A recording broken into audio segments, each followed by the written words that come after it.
Primero, Dios es inmanente, quiere decir que no hay ningún más allá donde nos esté esperando con el trofeo por los sufrimientos que he pasado aquí porque fui buena y no.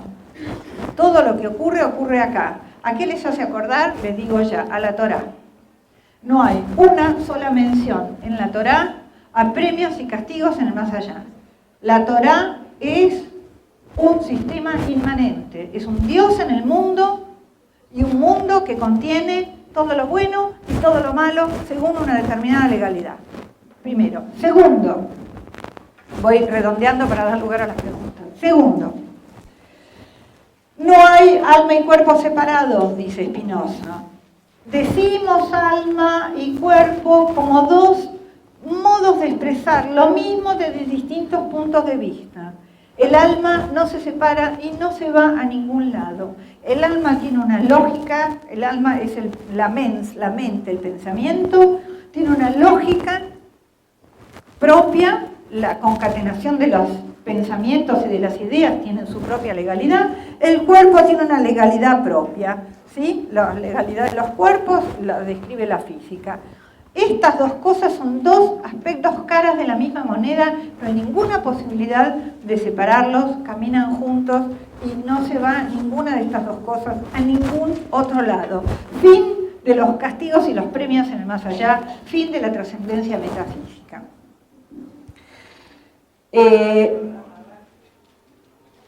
Voy terminando, sí.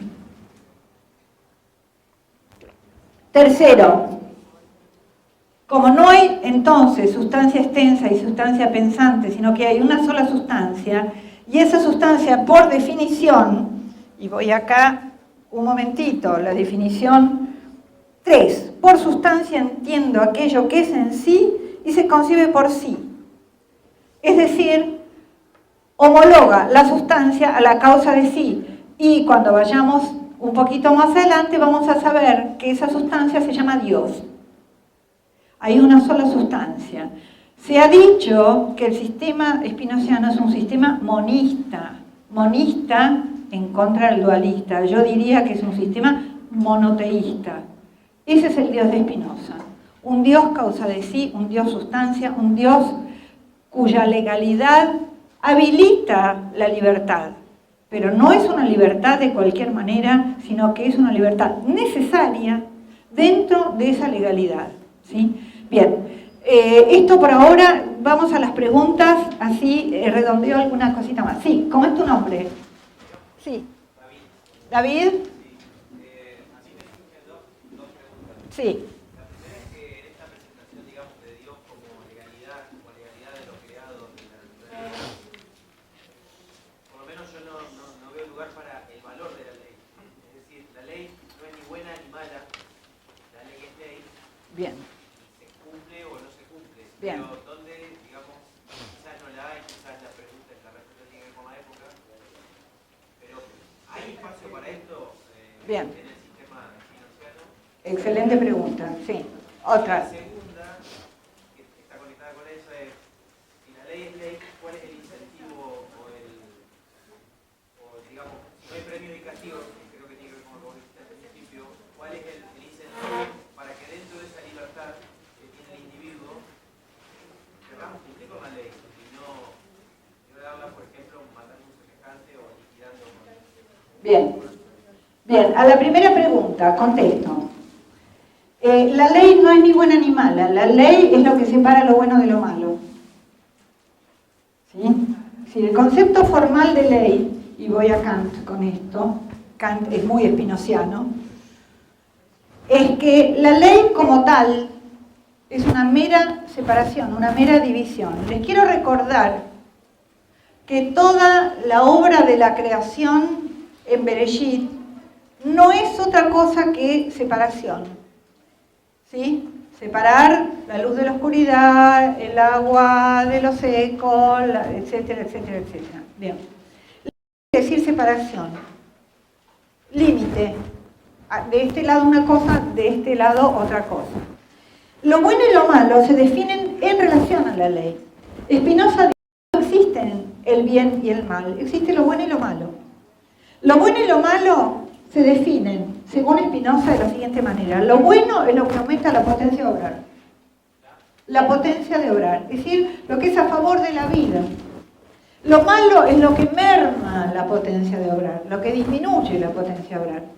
Quiere decir que sabemos lo que es bueno o lo que es malo. Esto es una ley, ¿no? Cada cosa, dice Spinoza, persevera en cuanto puede en su propia existencia, es decir, en aumentar su propia potencia, ¿sí? Todo lo que es quiere más potencia. Esto lo va a retomar Nietzsche después.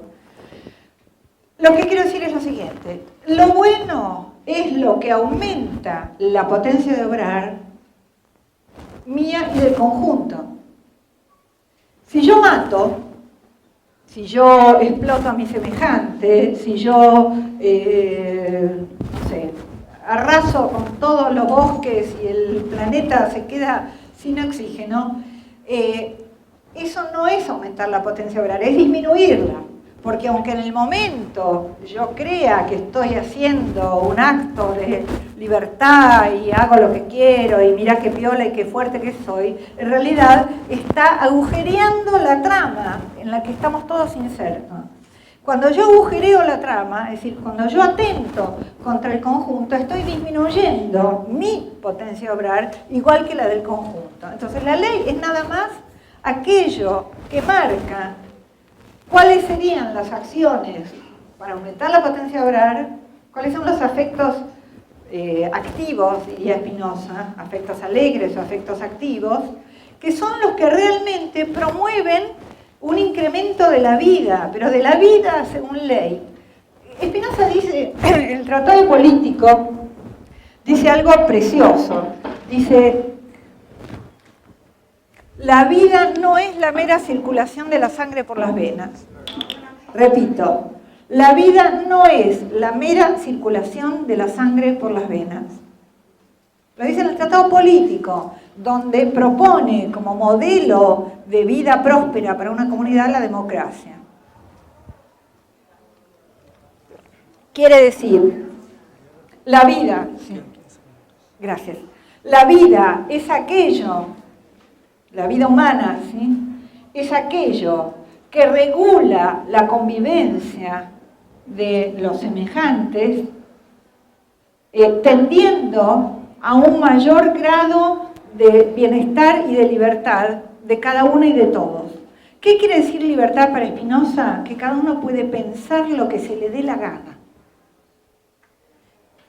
Pero tiene que tener mucho cuidado con cómo actúa. Porque si yo pienso que está buenísimo matar, no sé, a los que no me gustan, a los indios o lo que fuere, no puedo ir por ahí, digamos. Para eso están las leyes del Estado. Las leyes del Estado, dice Spinoza, son como el sustituto, la prótesis de la razón. Porque dice: somos todos seres racionales, pero algunos tenemos la razón más atrofiada que otros. Imagínense la época además, ¿no? Quiere decir, el que se maneja por el poder de su razón, es decir, el que se maneja como ser racional, no necesita que le digan lo que tiene que hacer, porque la razón no es otra cosa que el lugar de registro de esa legalidad. ¿Se entiende esto? Si mi razón tiene una legalidad propia, ¿sí? Para poder pensar coherentemente hay que seguir una lógica. Esa lógica es la legalidad. Esa legalidad es al mismo tiempo la legalidad del mundo. Esto se va volviendo mucho más complejo, pero vale la pena meterse un poquito por acá y te agradezco mucho las preguntas. La legalidad del